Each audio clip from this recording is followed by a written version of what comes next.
Bonjour, je m'appelle Rowan. Noël aurait dû nous réunir.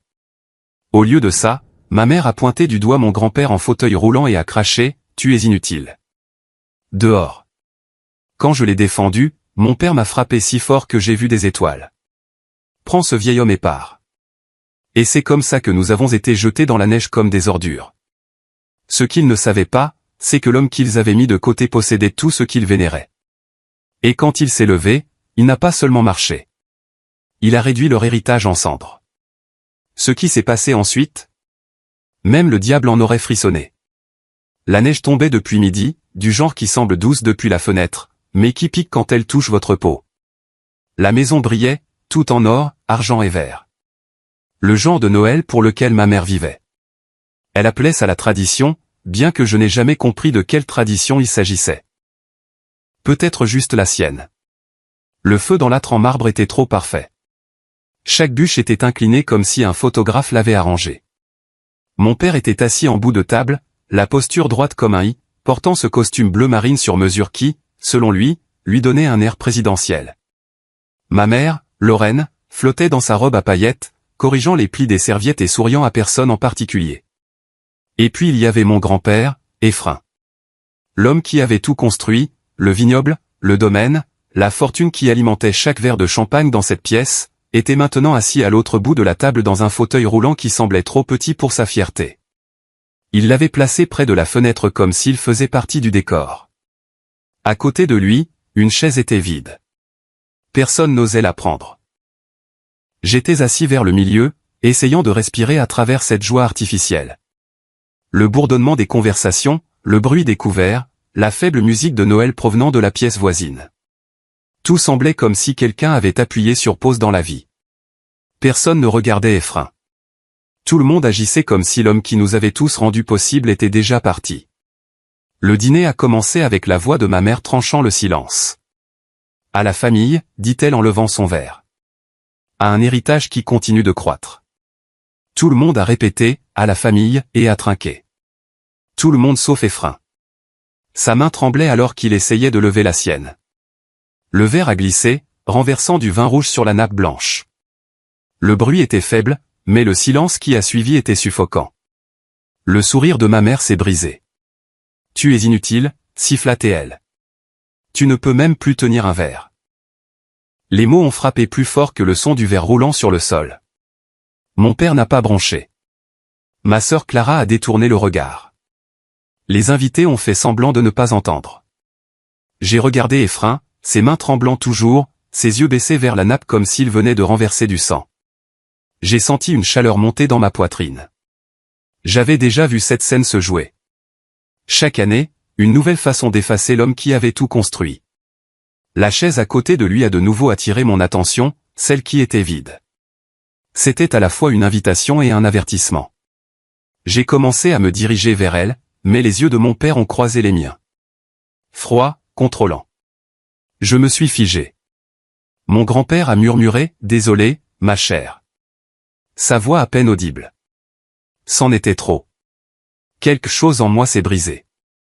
J'ai repoussé ma chaise. Ne lui parle pas comme ça. Toutes les fourchettes se sont arrêtées en l'air. Tous les souffles se sont retenus.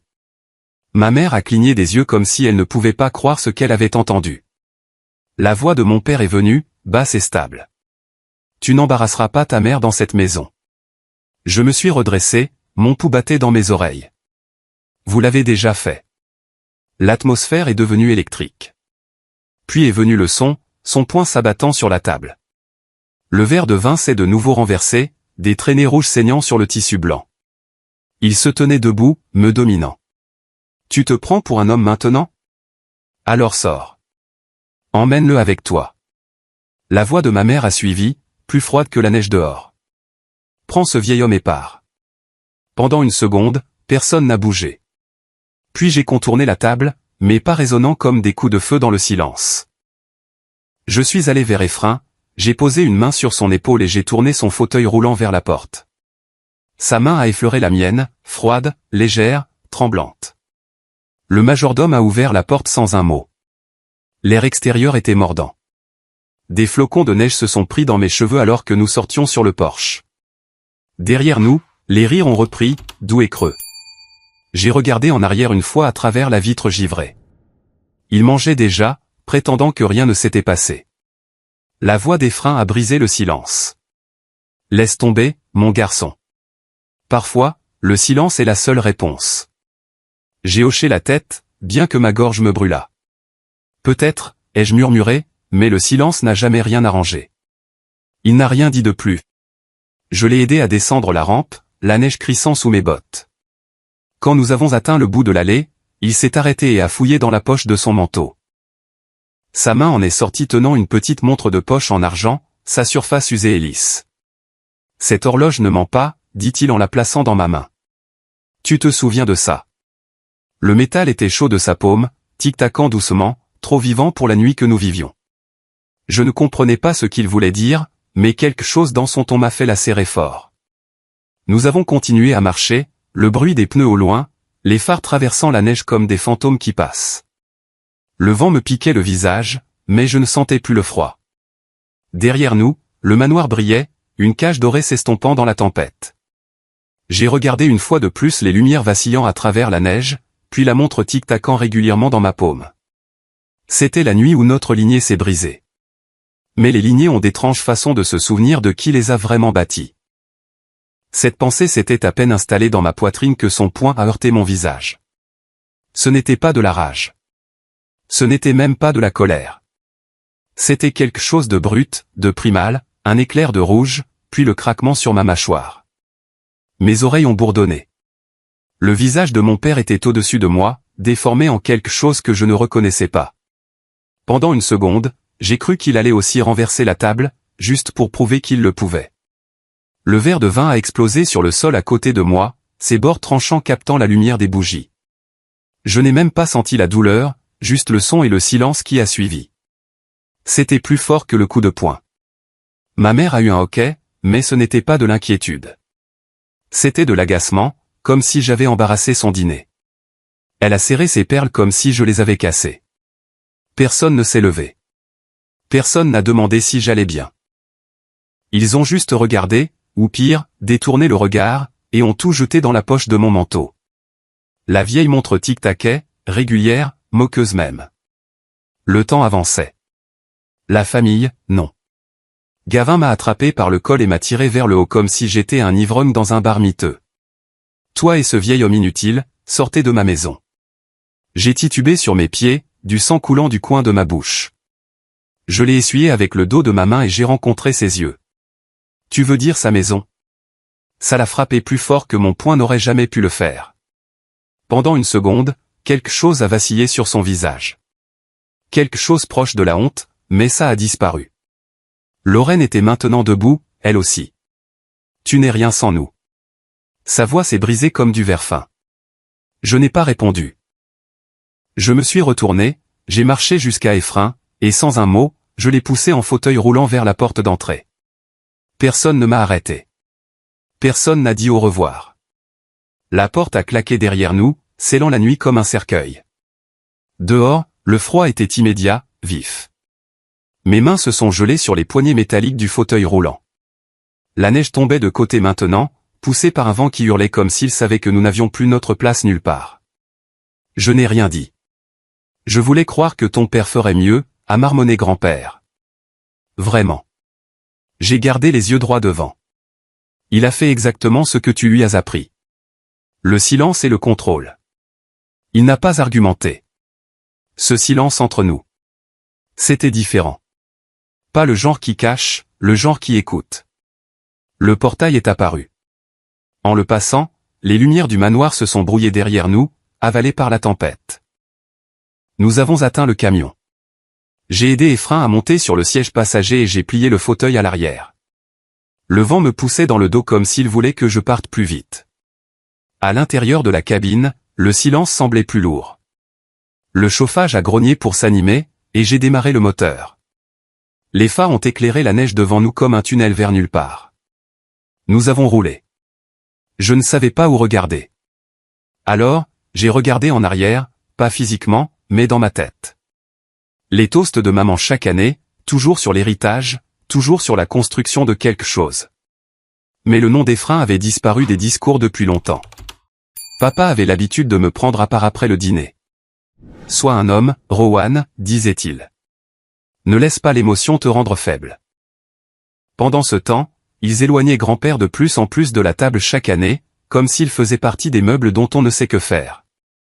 Chaque année, je me murmurais, il construisait des murs plus hauts et enterrait l'amour plus profondément en dessous. Efrain ne parlait pas. J'ai jeté un coup d'œil. Il regardait droit devant lui, la mâchoire serrée, les mains jointes. Les bleus sur mon visage ne correspondaient pas à ceux dans ses yeux. Les siens étaient plus profonds. Nous avons atteint la vallée. La vieille maison du vignoble se tenait sombre mais fière. Plus petite que le manoir, mais réelle. Honnête. Je me suis garé. Nous sommes restés assis un moment, laissant le moteur ralentir son tic-tac. Je vais ouvrir la porte, ai-je dit. À l'intérieur, l'air était calme. Ça sentait le vieux chêne, les herbes séchées et les souvenirs. Les lumières étaient faibles, mais l'endroit n'avait pas besoin de grand-chose pour se sentir vivant. Efrain a insisté pour faire bouillir de l'eau pour le thé lui-même. Je l'ai regardé essayer de soulever la bouilloire. Ses jambes ne bougeaient pas, mais son entêtement, si. Je suis intervenu, doucement, j'ai écarté sa main et j'ai pris le relais. Il s'est assis à la table, me regardant avec ce regard calme qui était le sien. Tu n'aurais pas dû faire ça, dit-il. Te défendre? Ils te haïront maintenant. Ils me haïssaient déjà. Il a souri, non pas de joie, mais avec une sorte de paix, comme si j'avais enfin dit ce qu'il pensait depuis des décennies. Nous avons bu du thé à la lueur des bougies, la neige dansant contre la fenêtre. Ce vignoble, a-t-il commencé, a survécu à plus de choses que la plupart des gens ne le savent. Des incendies, des inondations, de mauvaises récoltes, des partenaires essayant de le voler. Mais l'orgueil, il a secoué la tête. L'orgueil a fait le plus de dégâts. J'ai hoché la tête, ne sachant pas quoi dire. Le fruit ne devient sucré qu'après les années amères, a-t-il ajouté. J'ai baissé les yeux sur la montre de poche toujours dans ma main. Le tic-tac semblait plus lent maintenant, comme s'il s'était adapté au rythme de cet endroit. Il a siroté son thé, fixant les flammes dans la cheminée. Puis, calmement, il a dit, demain, tu viendras avec moi à la cave.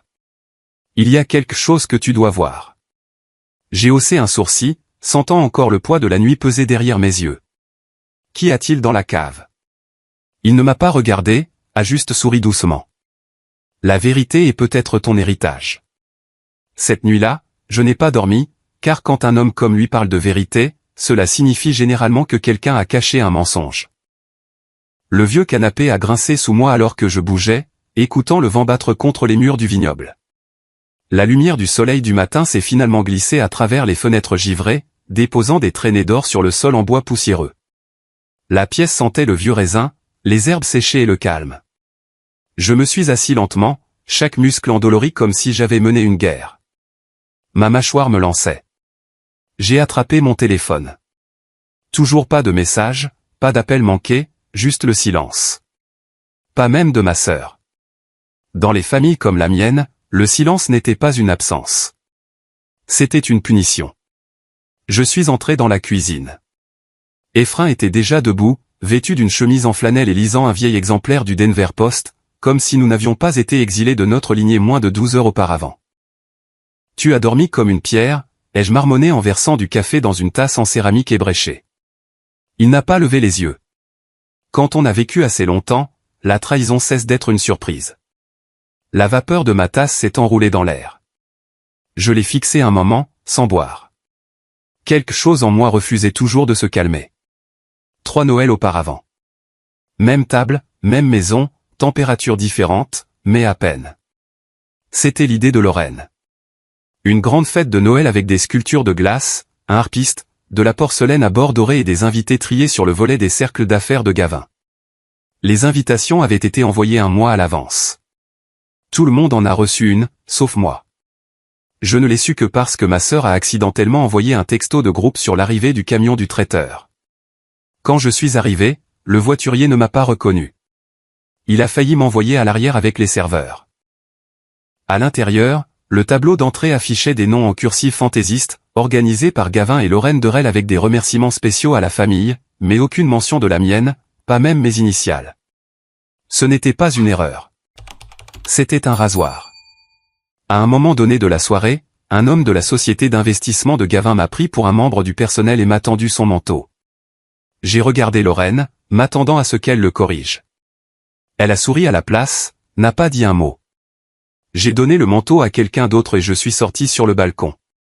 C'est cette nuit-là que j'ai réalisé pour la première fois que ma place dans la famille n'était pas seulement inférieure. Elle était hors jeu. Le café était amer. J'ai finalement bu.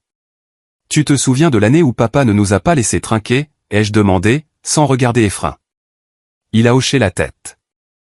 Le discours sur la génération de l'excellence. Ouais, celui-là. Nous étions tous assis, le vin versé par l'un des assistants de papa comme toujours. Le verre de tout le monde était plein, sauf le mien et celui d'Efrain. J'ai tendu la main vers la bouteille, mais Gavin m'a devancé. Non, dit-il en souriant largement pour les invités. Ce n'est pas pour vous deux. La table a ri. Ce genre de rire gêné et oppressant que les gens utilisent quand ils savent que quelque chose ne va pas, mais ne veulent pas être celui qui le dit. Efrain avait juste baissé les yeux, plié sa serviette et hoché la tête comme s'il n'avait pas entendu. Mais j'ai vu la façon dont sa main s'est crispée. Il n'était pas faible, ai-je dit à voix haute. Il ne voulait simplement pas leur donner cette satisfaction. Efrain a plié le journal et m'a finalement regardé.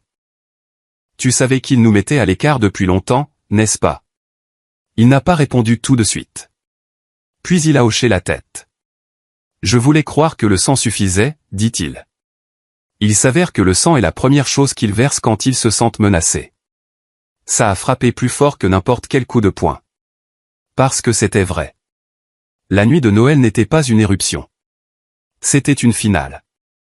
Des années de pression prudente, de dénigrement subtil, d'affection retenue, rien de tout cela n'était aléatoire, tout était planifié. Il a fait un geste vers la fenêtre. Le vignoble s'étendait tranquillement sous une légère couche de neige. Des rangées de vignes nues se dressaient comme des squelettes dans le froid du matin. Tu vois ça, dit-il. Chaque hiver, elles ont l'air mortes, mais les racines restent vivantes, en attente. En attente du printemps, ai-je terminé. Il a hoché la tête. C'est nous. Pour la première fois depuis des jours, j'ai souri. Pas grand, juste assez pour savoir que je le pouvais encore. Nous n'étions pas rejetés. Nous étions replantés. J'ai sorti la montre de poche de mon manteau et l'ai portée à mon oreille. Elle tic-taquait toujours. Le son ne semblait plus obsédant. C'était comme un rappel, un pouls. L'horloge ne ment pas, ai-je murmuré. Pas à lui, mais à moi-même. Efrain a repoussé sa chaise lentement, s'est levé, chancelant mais fier. Allons à la cave, dit-il. J'ai fait une pause. Maintenant? Il a hoché la tête. Il est temps que tu apprennes pourquoi je ne me suis jamais défendu. Je me suis levé aussi, le cœur battant comme si j'étais sur le point d'ouvrir une porte qui ne pourrait plus être refermée. Que veux-tu dire? Il m'a regardé droit dans les yeux, la voix basse et égale, parce que certaines batailles ne se gagnent pas en public. Elles se gagnent en silence.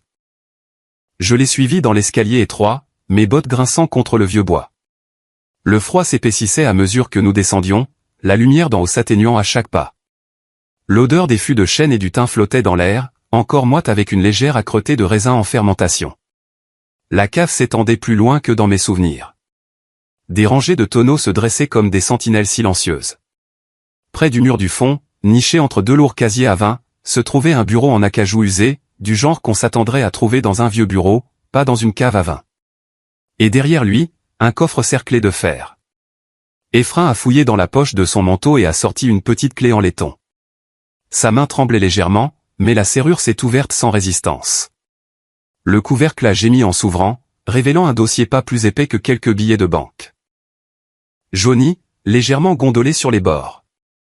Il l'a pris avec soin, comme un prêtre soulevant une relique. Ce sont les papiers qu'il croit ne pas exister, dit-il, sans me regarder. Il s'est dirigé vers le bureau et a posé le dossier à plat, puis l'a lentement ouvert. Mon nom me fixait. Rowan Derel, clairement inscrit à l'encre noire. La signature d'Efrain en dessous. La date, il y a 10 ans. C'était le testament original, dit-il doucement. Je t'ai tout donné, le vignoble, le domaine, les pleins droits sur le trust familial. J'ai fixé la page comme si elle avait des dents. Mais ce n'est pas le testament qu'ils ont dans leur dossier, a-t-il poursuivi. Un an plus tard, Gavin et Lorraine sont venus me voir. Ils ont dit que c'était une mise à jour mineure, quelque chose à propos des impôts. Je n'ai pas posé de questions. J'ai signé. Sa main a tourné à la page suivante. Une version du même document, mais cette fois la section de l'héritage était différente. Mon nom était barré, remplacé par Gavin et Lorraine Derel. Je n'ai pas parlé, je ne pouvais pas, ils m'ont manipulé, dit-il. Pas contrefait. Pire, ils ont tordu ma confiance. C'est plus difficile à réparer que de l'encre. Ma gorge s'est serrée. Ils ne m'ont pas seulement coupé de la famille. Ils m'ont effacé de l'histoire. Ephraim a hoché la tête. Le papier crée de puissants fantômes, Rowan. Mais les fantômes peuvent parler si vous savez où frapper. Cette phrase s'est accrochée à mes côtes. Elle me hantrait plus que n'importe quelle menace ne l'aurait jamais fait. Il s'est assis sur un tonneau voisin, soupirant comme si le poids d'une décennie s'était posé sur ses épaules. Après ma retraite, Gavin faisait rédiger des formulaires par son équipe juridique toutes les quelques semaines, toujours à la hâte. Signe juste ici, papa. C'est la routine. Je ne lisais pas chaque mot. Je lui faisais confiance. Il m'a regardé. Ils ont facilité les choses. Ont glissé des choses. Ont appelé ça de simplifier la succession. Je ne l'ai pas vu venir. Je me suis souvenu d'une visite cet été-là. J'avais conduit 2 heures pour le voir. Le garde de sécurité m'a arrêté au portail, a dit que mon grand-père se reposait. J'ai attendu 1 heure dans la voiture et je suis parti. Maintenant, je savais qu'il ne se reposait pas. Il était enfermé dehors, tout comme moi. J'ai serré la montre de poche, le métal froid s'enfonçant dans ma paume. Le tic-tac est devenu plus fort, comme s'il connaissait aussi la vérité. L'horloge ne ment pas, ai-je dit, plus pour moi-même que pour lui. Ephraim n'a pas bronché. Il m'a regardé, stable et silencieux. Je veux tout brûler, ai-je dit. Mais si je les combats maintenant, ils m'enterreront comme ils t'ont enterré sous la paperasse et le silence. Les yeux d'Ephraim ont vacillé. Alors ne les combats pas, fais-les venir à toi. J'ai cligné des yeux. Quoi? Il a fouillé dans le tiroir du bureau et en a sorti une enveloppe scellée, épaisse, lourde, adressée d'une écriture soignée au conseil d'administration du domaine Derel. J'ai écrit ça il y a des années, je ne l'ai jamais posté. Je voulais voir qui pousserait assez loin pour franchir la dernière ligne. Je l'ai fixé. Tu as planifié ça? Il a secoué la tête. Non, je m'y suis préparé. Il y avait une puissance calme dans cette réponse. Il n'avait pas attendu pour frapper. Il s'était juste assuré que, le moment venu, il aurait la vérité de son côté. Il s'est de nouveau levé, plus lentement cette fois, et a regardé autour de la cave comme s'il la mémorisait. Cet endroit a été construit par des mains qui croyaient en quelque chose, dit-il. Ils sont partis maintenant, mais la croyance ne meurt pas avec le bâtisseur. Il m'a tendu l'enveloppe. Demain, nous allons en ville. Tu la remettras toi-même. J'ai hoché la tête, ma prise ferme. Et ensuite? Il a regardé la montre de poche, tic-tacant rythmiquement entre nous. Ensuite, le temps fait ce qu'il fait toujours, il expose les menteurs. J'ai glissé l'enveloppe dans la poche de ma veste juste avant de quitter la cave. Son poids n'était pas physique. C'était la connaissance à l'intérieur. Cette lettre était plus que du parchemin et de l'encre. C'était une preuve. C'était une trahison. Et c'était le premier coup dans une guerre qui avait attendu bien trop longtemps pour commencer. Au moment où nous avons atteint la périphérie de Denver, le soleil du matin avait fait fondre la plupart du givre du pare-brise. Ephraim était assis à côté de moi, silencieux, son regard fixé sur les bâtiments s'élevant comme des dents acérées à l'horizon. L'autoroute bourdonnait sous nous, mais mes pensées étaient plus bruyantes. J'ai assisté à des conseils d'administration où des fortunes se sont faites, ai-je murmuré, principalement pour moi-même. J'ai négocié des contrats avec des hommes qui pouvaient tuer des affaires d'un simple hochement de tête. Mais ça, j'ai l'impression de marcher vers un peloton d'exécution. Ephraim ne s'est pas tourné pour me regarder. Il a simplement dit, les hommes calmes effraient les menteurs. C'est tout ce qu'il a offert. C'était suffisant. Nous nous sommes garés dans un parking sur la 17e rue. De là, ce n'était qu'une courte marche jusqu'à Derel-en-Son-Légal. Le même cabinet qui avait représenté notre famille depuis 2 générations. Ironique, vraiment. Le cabinet même payé pour protéger l'héritage familial était maintenant l'endroit où je livrais le premier clou dans son cercueil. À l'intérieur, le hall sentait le cuir et la richesse. Une jeune réceptionniste a levé les yeux à notre approche. Son sourire poli a vacillé quand elle a vu Efrain. « J'ai besoin que ceci soit livré au conseil d'administration », ai-je dit, en posant l'enveloppe scellée sur son bureau. Avec effet immédiat. Elle a hésité, ses yeux tombant sur le nom griffonné d'une plume acérée sur le sceau. Efrain Durel. Sans un mot, elle a décroché le téléphone. Un instant plus tard, un homme corpulent en costume gris sur mesure est sorti d'un bureau latéral. Sa plaque nominative indiquait Malcolm Keane. Il avait l'air de ne pas avoir vu le soleil depuis des mois. « Monsieur Derel », balbutia-t-il, la voix tremblante. « On pensait que vous étiez mourant », a terminé Efrain pour lui.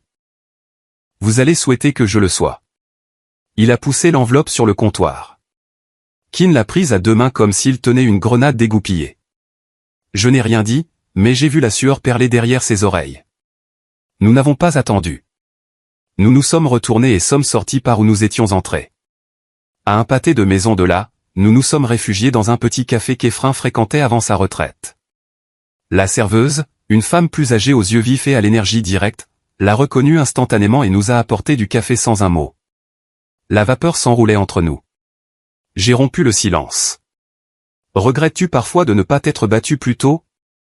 Efrain a remué lentement son café, laissant la cuillère taper une fois contre le bord de la tasse. Le regret est un passe-temps de riche, dit-il.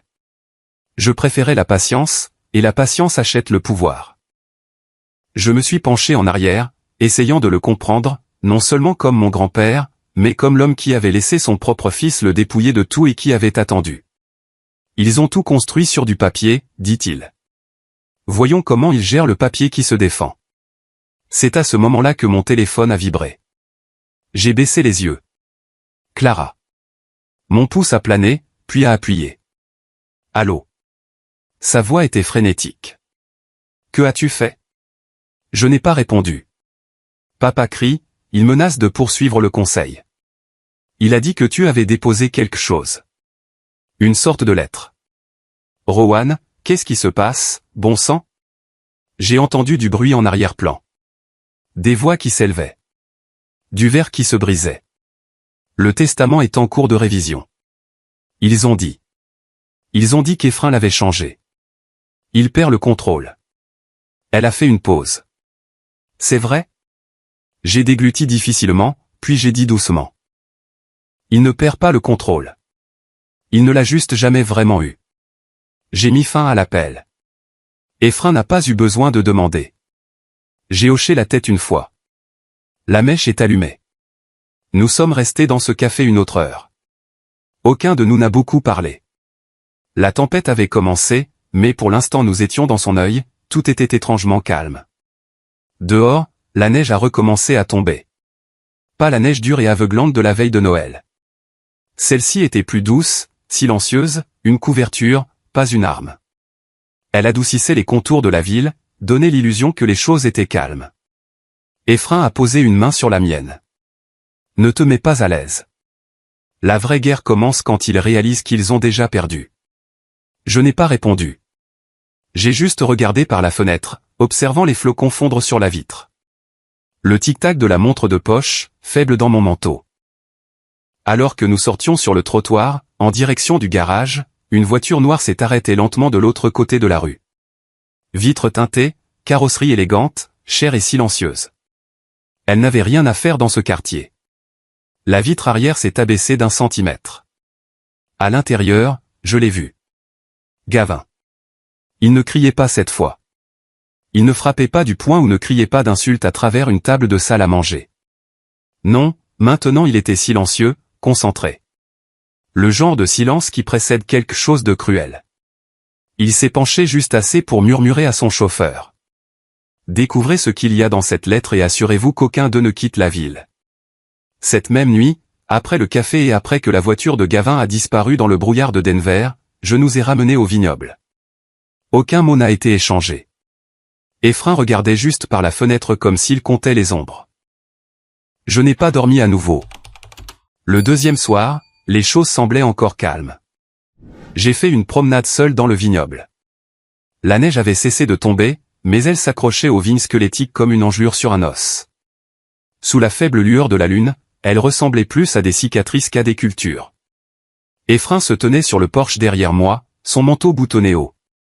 Il n'a pas parlé jusqu'à ce que je remonte les marches. C'est calme, ai-je dit, osant presque ressentir la paix. Il a secoué la tête. C'est le bruit avant une tempête. Une seconde plus tard, mon téléphone a commencé à vibrer. D'abord, un email de l'ordre des avocats. Avis de suspension temporaire en attente d'examen. Puis, 3 appels manqués de mon ancien cabinet. Un message vocal de l'associé directeur. Vous devez clarifier cela immédiatement. Nous ne pouvons pas être entraînés là-dedans. Et puis le titre qui m'a glacé le sang. L'héritier de la famille Derel accusé d'exploiter un patriarche malade. Une guerre juridique éclate autour de la succession. Une chaîne d'information locale a diffusé un extrait de l'interview de Gavin. Il était impeccable, portait même une cravate bleu marine subtile, celle qu'il gardait toujours pour les relations publiques de crise. Nous avons fait tout ce que nous pouvions pour prendre soin de mon père dans ces dernières années, dit-il à la caméra, la voix tremblant juste ce qu'il fallait. Mais malheureusement, certaines personnes, même de la famille, voient la maladie comme une opportunité.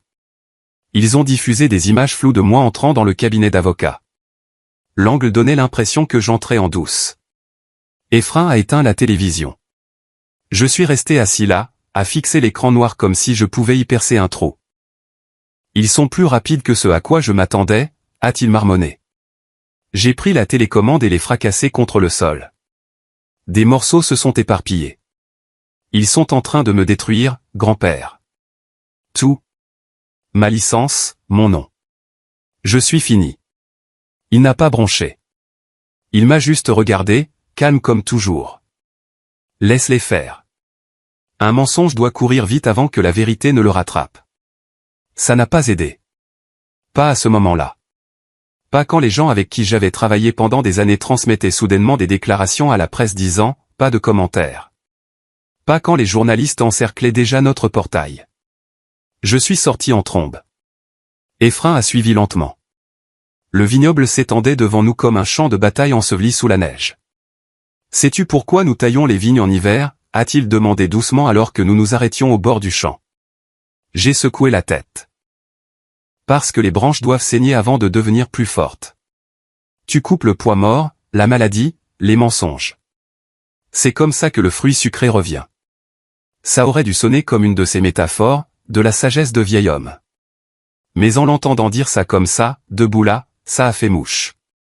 Il ne parlait pas du vignoble. Il parlait de moi. Le lendemain matin, on a frappé à la porte. Un coursier. J'ai signé le formulaire, ouvert l'enveloppe. Une ordonnance restrictive déposée par mon propre père. Avec effet immédiat, je n'étais plus autorisé à m'approcher du domaine ou de toute propriété appartenant aux Derel. C'est comme ça que j'ai été légalement effacé des endroits où j'avais passé toute ma vie à essayer de gagner ma place. Cet après-midi-là, les messages ont commencé à arriver.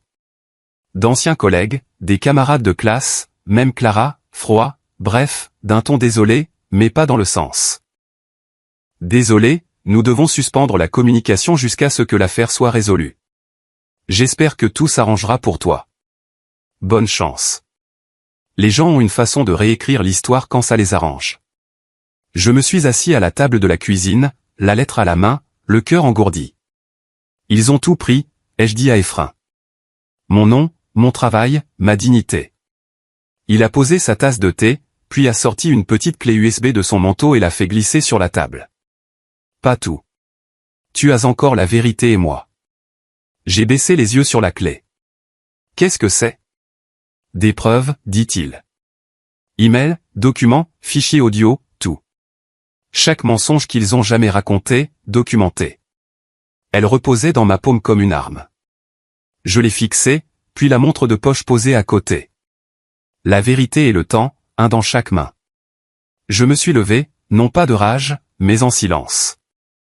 Je suis sorti par la porte d'entrée et dans la cour enneigée. Je suis tombé à genoux. pas par faiblesse. J'avais juste besoin de la terre, du froid, de quelque chose de réel. Ils n'arrêteront jamais, ai-je murmuré, en serrant la clé. Ephraim s'est placé à côté de moi, sans parler au début. Puis finalement, toi non plus. C'est là que je l'ai senti. Pas la vengeance, pas la rage, mais la détermination. Comme si quelque chose en moi avait finalement cessé de demander l'équité, la justice servie froide et nette. Je n'attendais plus. Je me suis relevé lentement, en mettant la clé USB à côté de la montre. Deux vérités tic-tacant dans le temps. Ce soir-là, alors que le soleil s'estompait derrière les collines, je me suis assis en face d'Ephraim une dernière fois. S'ils veulent une guerre, ai-je dit doucement, je leur en donnerai une, mais je la mènerai à ma façon. Il a fait un petit signe de tête comme s'il attendait ça. Alors, assurons-nous que tu la gagnes. Le lendemain matin, je ne me suis pas réveillé avec la lumière du soleil. Je me suis réveillé au son des sirènes devant ma porte. Ça a commencé comme un gémissement lointain, puis ça s'est rapproché comme une vague. J'ai tiré le rideau, et elles étaient là. 3 voitures de patrouille noires et blanches, une berline banalisée, des lumières rouges et bleues rebondissant sur les champs enneigés. Derrière elles, des journalistes, des microphones, des caméras, une frénésie alimentaire. Ephraim était déjà habillé, manteau enfilé, chaussures lacées. Il se tenait près de la cheminée, calme comme s'il avait su que cela arriverait. Quand on a frappé, ce n'était pas un tapotement. C'était une exigence. 2 officiers, l'un tenait un morceau de papier plié. L'autre, la main déjà posée sur sa ceinture. Rowan Derel ? J'ai hoché la tête. Vous faites l'objet d'une enquête pour fraude financière et abus de personnes âgées. Sortez, monsieur. Ma gorge s'est serrée, mais Ephraim n'a pas bougé de là où il se tenait. Il a rencontré mon regard et a parlé avec un poids mesuré. Fais ce qu'ils disent. La vérité ne panique pas, je ne me suis pas battu. Je n'ai pas argumenté. Je les ai laissés me menotter sur mon propre Porsche. Les flashs des appareils photo crépitaient comme des feux d'artifice. Le cliquetis du métal sur mes poignets était plus fort que n'importe quel titre qui a suivi. Mais les titres sont arrivés vite. À midi, j'étais le méchant préféré de la nation. Un petit-fils avide exploite un patriarche vieillissant, arrêté devant le domaine familial. À l'intérieur de la voiture de patrouille, je regardais droit devant moi. Le vignoble rapetissait dans le rétroviseur. Des rangées familières se brouillaient dans la distance grise. Ils voulaient m'enterrer. Ils avaient oublié que j'avais déjà été sous terre. Au poste, les questions sont venues par vagues. Implacables, répétées, chargées, de faux virements bancaires, des emails falsifiés avec ma signature, des extraits audio édités, l'un qui donnait l'impression que je menaçais Gavin. Ce n'était pas seulement de la vengeance. C'était une réécriture complète de la réalité. L'argent de Gavin avait acheté des scénarios, des acteurs et une scène. Maintenant, j'étais le premier rôle dans une pièce pour laquelle je n'avais jamais auditionné. Après des heures d'interrogatoire, ils m'ont relâché, en attente d'une enquête plus approfondie. Un avocat, payé discrètement par Ephraim, se tenait sur le trottoir, attendant. Je n'ai pas parlé de tout le trajet du retour. Quand nous sommes arrivés à la ferme, le ciel s'assombrissait déjà. Le monde avait basculé pendant mon absence. Ephraim était à la table, ordinateur portable ouvert, lunettes sur le nez. Quand je suis entré, il n'a pas levé les yeux. Tu ne pensais pas que je t'avais donné cette clé USB pour qu'elle prenne la poussière, n'est-ce pas? Il a appuyé sur la barre d'espace.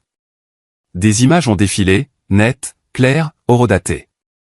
Gavin en caméra cachée, riant. Il signera n'importe quoi, il ne lit même plus. Lorraine. Tant qu'il pense que nous déplaçons de l'argent pour ses soins médicaux, nous pouvons tout transférer. Gavin à nouveau. Rowan est trop émotif pour jouer à ce jeu. Il criera. Nous resterons silencieux. Et personne ne croit celui qui crie. Je suis resté là, figé. Pas d'incrédulité. De détermination. Nous n'envoyons pas ça aux médias, ai-je dit. Ephraim a haussé un sourcil. Non. Non. Laissons-les continuer à parler. Puis laissons les preuves parler plus fort. Nous sommes restés debout toute la nuit. Pas de cris, pas de plan de vengeance, juste le silence et la stratégie. À 3 heures du matin, les vidéos, cryptées et intraçables, ont été envoyées directement au conseil d'administration, au bureau de conformité du cabinet et à un email anonyme de lanceur d'alerte au sein de la propre entreprise de Gavin. Pas de communiqué de presse, pas de publication sur les réseaux sociaux, juste la vérité. Silencieuse et mortelle. J'ai éteint la lumière et j'ai murmuré dans le noir. Ils ont construit leur royaume sur des mensonges. Voyons comment il tient sans eux. Le lendemain matin, le vent avait tourné. D'abord, la déclaration du cabinet d'avocats. En raison de nouvelles preuves matérielles, nous suspendons toutes les actions en attendant une clarification juridique. Puis la fuite. Un message anonyme sur un forum d'éthique juridique. Les images, l'audio, les emails falsifiés alignés contre les originaux des archives des freins. À midi, c'était devenu viral. Pas à cause de moi, mais parce que quelqu'un dans le cercle de Gavin l'avait partagé. Peut-être qu'ils ont eu peur. Peut-être qu'ils en avaient marre de faire semblant. Ou peut-être qu'ils voulaient juste sortir avant que la maison ne s'effondre. Les médias qui m'avaient crucifié se sont maintenant précipités pour réécrire le récit. De nouvelles preuves révèlent une conspiration plus profonde dans la saga de la famille Derel. Qui est vraiment Rowan Derel? Le cabinet de Gavin a publié pas de commentaires. Lorraine a disparu de toutes les plateformes publiques. Le site web de leur fondation a été mis hors ligne. Ce n'était pas une victoire, pas encore. Mais c'était le silence, et cette fois, c'était le leur. Ce soir-là, je me suis assis sur le porche. Le vignoble s'étendait devant moi, calme, tranquille. Les vignes se moquaient de qui mentait ou de qui régnait. Elles enduraient simplement. Ephraim est sorti avec 2 tasses de thé. S'est assis à côté de moi sans un mot. Il s'effondre, ai-je dit. Il a pris une lente gorgée. Il s'effondrait déjà. Nous avons juste arrêté de les soutenir. Le ciel était lavande au crépuscule. Quelque part dans les collines, un hibou a appelé une fois, bas et lointain. Puis mon téléphone a sonné. Clara. Sa voix tremblait, presque distante. Papa est parti. Je me suis redressé. Que veux-tu dire par parti? Il a quitté le domaine. Il a pris quelque chose du coffre-fort avant de disparaître. Qu'a-t-il pris? Elle a fait une pause, a dégluti. Ils disent que ça porte ton nom. Je me suis levé, l'air plus froid maintenant que quand je me suis réveillé. Alors cette tempête n'est pas encore terminée. La fois suivante où j'ai vu mon père, ce n'était pas dans une salle d'audience. C'était à un enterrement. Une pluie froide tombait sur Denver alors que nous arrivions à la cathédrale. Les arches de pierre se dressaient comme des gardes solennels, usées par le temps mais inébranlables. Les cloches sonnaient lentement, leurs échos creux, comme un souvenir que l'on essaie d'oublier mais que l'on ne peut pas. Je suis resté dans l'entrée pendant une longue minute, mon manteau dégoulinant, le col relevé plus par habitude que par style. Ephraim était à côté de moi dans un fauteuil roulant à nouveau, non pas parce qu'il en avait besoin, mais parce que la perception comptait toujours. Les gens respectaient plus un aîné en fauteuil roulant qu'un homme debout avec une puissance tranquille. L'endroit était plein. Des costumes, des voiles, des parapluies encore pliés sous les bancs. Des visages que je n'avais pas vus depuis des années. Réunis maintenant pour pleurer un homme qui portait des masques mieux que quiconque. Sur l'autel, un écran massif diffusait un montage en lumière douce. Gavin riant avec des donateurs, coupant des rubans, donnant des cadeaux de Noël à ses petits-enfants. La voix d'un narrateur le qualifiait de pilier de la communauté, d'homme de vision, de père dévoué. J'ai à peine cligné des yeux. Même dans la mort, ai-je marmonné. Il réécrit l'histoire. Ephraim n'a pas détourné les yeux de l'écran. Alors réécrit la fin. Nous nous sommes assis à l'arrière. Aucun de nous n'a prié. L'éloge funèbre s'est éternisé. Trop poli, trop chorégraphié. Personne n'a pleuré. Il s'essuyait les yeux comme des acteurs terminant une matinée. Puis est venu le rebondissement.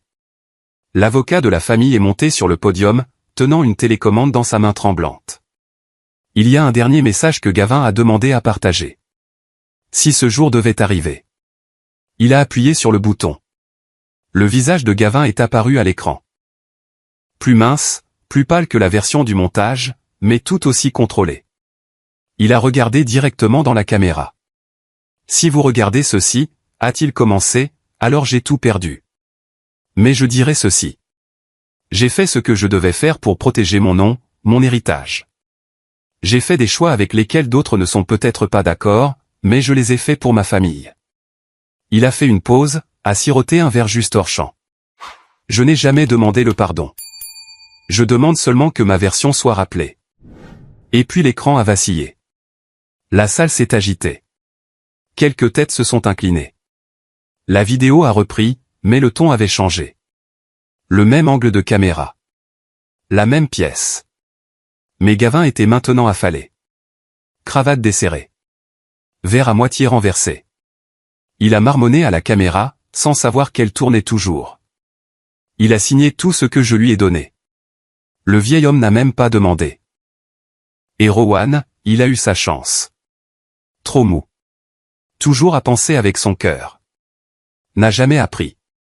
Si tu veux rester au sommet, tu dois frapper en dessous de la ceinture. Son rire. La voix de Lorraine, faible en arrière-plan. Tu penses qu'ils le découvriront un jour? A-t-elle demandé. Peu importe. Le temps qu'ils le fassent, je serai trop loin pour m'en soucier. Puis une autre voix. Celle d'Efrain, claire et calme. Tu as oublié, Gavin. Tu as laissé la caméra tourner. La salle est tombée dans un silence de mort. Un hoquet a retenti depuis le premier rang. Lorraine a laissé tomber son sac à main. Sa tête est tombée dans ses mains. Les journalistes ont tâtonné avec leur téléphone, essayant de ne pas être évident. Je me suis levé, pas de colère, pas pour faire un spectacle, mais parce que quelqu'un devait le faire. Ils ont dit que j'exploitais un mourant, ai-je dit, en balayant la salle du regard. On dit que j'avais falsifié des papiers, menacé ma famille. Mais vous avez tous vu à quoi ressemble la vérité. Elle ne crie pas, elle attend juste. J'ai regardé l'écran. L'image de mon père s'est figée sur la dernière image. Mi-sourire, mensonge complet. Il a dit au monde que j'étais un voleur, ai-je ajouté. Mais la vérité ne pourrit pas. Elle nous survit. Je n'ai plus parlé. Je n'en avais pas besoin. Efrain est resté assis, les yeux fermés comme s'il écoutait quelque chose au-delà des mots. À la tombée de la nuit, c'était partout. L'aveu, le pépin technique, le scandale, les présentateurs de nouvelles bafouillaient les titres en essayant de défaire des semaines de manipulation. Une vidéo explosive secoue les funérailles de Derrel. D'accusé à venger, la rédemption de Rowan Derrel. L'équipe juridique d'Efrain a publié la vidéo complète. Chaque image, chaque voix, chaque horodatage. Elle ne pouvait pas être montée, ne pouvait pas être manipulée. C'était brut, final. Le testament falsifié a été annulé dans les 24 heures. Le domaine, le vignoble, la propriété de Denver, même les droits sur le nom de la fondation Derrel, tous mes revenus. Mais je n'ai pas célébré. Je suis sorti de la cathédrale seul. La pluie n'avait pas cessé. Chaque goutte semblait plus lourde qu'elle n'aurait dû. Je n'ai pas pleuré. Je n'ai pas ressenti de soulagement, juste du calme. J'ai gagné, ai-je murmuré à personne. Alors pourquoi ai-je l'impression d'avoir enterré plus d'un homme aujourd'hui? Derrière moi, la voix d'Efrain est venue comme un écho lent. Parce que tu n'as pas seulement perdu un père, Rowan. Tu as perdu l'illusion d'un. Dehors, le vent fouettait les marches de marbre. J'ai fouillé dans mon manteau et j'ai sorti la vieille montre de poche. Celle qu'Efrain m'avait donnée cette nuit-là dans la cave. Elle tic-taquait, régulière, inébranlable. Tu avais raison, grand-père, ai-je dit à voix basse. Le temps expose les menteurs. Je ne l'ai pas remise dans ma poche. Je l'ai laissée tic-taquer dans ma main. Cette nuit-là, de retour au vignoble, nous nous sommes assis près du feu. Le même endroit où je m'étais effondré une fois après qu'il m'ait chassé. Même flamme, homme différent. Qu'est-ce qui se passe maintenant, ai-je demandé doucement. Efrain n'a pas répondu tout de suite. Il a fixé le feu comme s'il lui devait quelque chose. Maintenant, dit-il enfin, tu reconstruis. Mais cette fois, pas pour eux, pour toi. Nous n'avons plus parlé. Nous n'en avions pas besoin. Le feu crépitait, chaud contre la tempête dehors. J'ai regardé dans les flammes et j'ai demandé doucement. Tu penses que les morts reposent en paix, grand-père? Il n'a pas bronché, a juste regardé droit devant lui. Seulement ceux qui ont fait la paix, a-t-il répondu. Les autres continuent de regarder. Je pensais que c'était fini jusqu'à ce que je trouve la dernière lettre cachée dans son cercueil. Une semaine s'était écoulée depuis les funérailles. Les camions des médias étaient partis. Les gros titres s'étaient estompés aussi vite qu'ils avaient éclaté. Autour du vignoble, la neige a cédé la place à un sol en dégel, révélant des parcelles de verre comme de timides commencements. Tout était plus calme, sauf en moi. Les journées étaient remplies de paperasse, de réunions de règlement et de la poignée de main occasionnelle de quelqu'un qui évitait autrefois mon regard. Je gérais les affaires quotidiennes du domaine. Ephraim se reposait davantage, toujours vif, mais son énergie baissait comme à la fin d'une longue récolte. Nous ne parlions pas beaucoup, mais il remarquait toujours. « Tu as l'air d'un homme qui attend encore un verdict », a-t-il dit un soir alors que nous partagions les restes de soupe près du feu. « Peut-être que je le suis », ai-je répondu, ne sachant pas de qui ou de quoi. Cette nuit-là, Clara est arrivée à l'improviste. Elle avait l'air différente, plus douce, pas brisée, juste fatiguée d'une manière que je comprenais. Elle a tendu une petite enveloppe scellée de cire noire. Ils l'ont trouvée dans le cercueil de papa. L'avocat a dit qu'elle t'était adressée. Je l'ai fixée un moment. Mes doigts ont effleuré le seau de cire, le vieil écusson familial à peine lisible sous le temps et la pression. Je l'ai brisé sans cérémonie. À l'intérieur, une seule feuille de papier épais, l'écriture de mon père, inclinée, précise, fière, même dans son dernier souffle. Rowan, j'ai passé ma vie à essayer de prouver que je n'étais pas faible comme mon père ou toi. Mais je vois maintenant que j'ai confondu la gentillesse avec la faiblesse. Quand je t'ai frappé cette nuit-là, je ne te punissais pas. Je punissais la partie de moi qui n'a jamais appris à aimer sans contrôle. Tu es plus fort que je ne l'ai jamais été. Prends soin du vignoble. Il mérite un homme meilleur que moi. Papa. Je l'ai lu une fois. Puis une autre. Mes mains ne tremblaient pas, mes yeux ne se sont pas embués. J'ai juste expiré, un souffle qui avait attendu des décennies pour sortir. Ephraim m'a trouvé près de la fenêtre, tenant 2 verres de vin. Il m'en a tendu un et s'est tenu à côté de moi en silence. Nous avons regardé les vignes dehors, leurs contours argentés par le premier gel. Qu'a-t-il dit ? A-t-il demandé doucement. Il a finalement dit la vérité. Et est-ce que ça change quelque chose ? Peut-être pas le passé, mais ça me change moi. Nous n'avons pas trinqué. Nous avons juste siroté comme des hommes qui en avaient trop vu pour perdre du temps à faire semblant. Plus tard dans la nuit, je suis sorti dans le vignoble, la lettre pliée dans mon manteau. Le froid ne me dérangeait pas. Je me suis arrêté près d'une vigne au centre du champ, la même à côté de laquelle Ephraim s'était tenu une fois quand il m'avait appris les racines et le gel. Je me suis agenouillé, j'ai creusé un trou peu profond avec ma main et j'ai placé la lettre à l'intérieur. Je l'ai recouverte doucement. Que quelque chose de bon pousse de ça, ai-je murmuré. En me relevant, la montre de poche dans mon manteau a cliqué une fois, plus fort que d'habitude, comme si elle avait aussi retenu son souffle. Les semaines ont passé. Le printemps est arrivé comme un vieil ami qui rentre à la maison. Le vignoble s'est réveillé. De nouvelles pousses, de nouveaux travailleurs, de nouveaux rythmes. Les médias sont passés à des scandales plus frais. Nous avons rouvert la salle de dégustation. Pour la première fois depuis des années. Nous avons appelé la nouvelle gamme de vins, seconde récolte. Lors de la cérémonie d'ouverture, j'ai dit quelques mots. Rien de grandiose. Certains héritent de l'argent, d'autres héritent du silence, mais le meilleur héritage est le courage de recommencer. Ils ont applaudi doucement, respectueusement. Pas d'acclamation, juste de la chaleur. Plus tard dans la soirée, j'ai marché seul jusqu'à l'extrémité du champ. Pas de fanfare, pas de flash, juste le ciel, les vignes et ce tic-tac silencieux dans ma poche. J'ai levé les yeux vers les étoiles. Le temps expose les menteurs, ai-je dit doucement. Mais il pardonne aussi aux survivants. Une brise a agité les vignes. Pendant une seconde, j'ai juré les avoir entendus répondre. J'ai souri et je suis rentré à la maison. Grand-père avait raison. Le silence ne signifie pas la faiblesse. Parfois, c'est le son de la victoire.